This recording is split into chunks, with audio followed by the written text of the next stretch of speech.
لگوری راپورت ریوبریا پنابران یا نتوین یک بو یا سال 2018 و 2019 لسرانسری جهانی جبر شر و پوچون نوخویی آلوزی و گنگشیان 7 میلیون و 800 هزار کسان جنچاری جهواری خود ترکاندنم. دسری دجی جبر شر نوخویی لسوریه 6 میلیون و 700 هزار کسان و نزدیک 30 میلیون کسا جل افغانستان نچاری کوچ کریم. او راوستگه هوان پنابران یا سرکت ترکیه.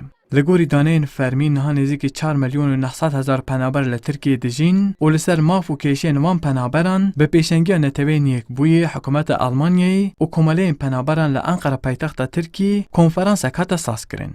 د دسپیکا کنفرانس د لسر مافی پنابرین کوبری خودان ترکیه سروک ریوبریا کوچبران یا باجر انقره سینم کاچان دیار کرکو به فرق و جدایی هر پنابرین کو درباس نو خاکا ترکیه دبن خودی مافین برفرهن و دولت هر درفتی پیشکشی پنابران دکن.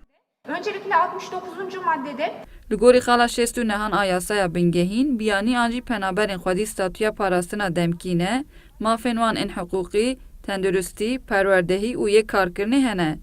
پنابرین لترکیه جی دستاتویا پاراستنا دمکیدنه و یک و شرطین وان گنجاب بن دکارن ببن همالاتین ترکیه جی. لگل وی یکی درفت دوان هی کج بخواه کارگه هانجی وکن. لیبلی ببوچون سروک نوند لیکولین کوچبر و پنابران متین چوراباتر هرچی از او مافی پنابران هبنجی لترکیه هجمارا پنابران هر کودچه زیده دبه و او پنابر دجیانا روژنه و پیدا کرنه کار da به زحمتین مزن را روبرونه. Son verilere göre 2019 لگور دانین فرمیان سال 2019 نهال ترکیه 3 میلیون و 613 هزار و 644 پنابرین سوریهی هنه. بشر پنابرین افغان، عراق و ولایت‌های آفریقای تن. بگشتی زیادتری 4 میلیون پنابر لترکیه نه. جوان پنابران تن 31 هزار به دستور دولت دخابتن. ین مایجی بگشتی قاچاقی دخابتن. دوار پروردهی جه که کل بمینن و بطایبتی جی دوار دیتنا کار ده بارشان را روبرونه پنابر.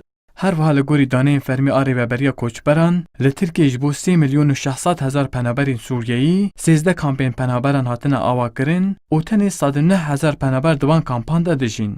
ین مایج لسرانسر باجارین ترکیه و باکور کردستان بلاو بونه دشرت و مرجن نتن درست دجین و بپره که کم دکارین زحمت دا دخابتن. ورال اریشمش کردستان 24 انقره.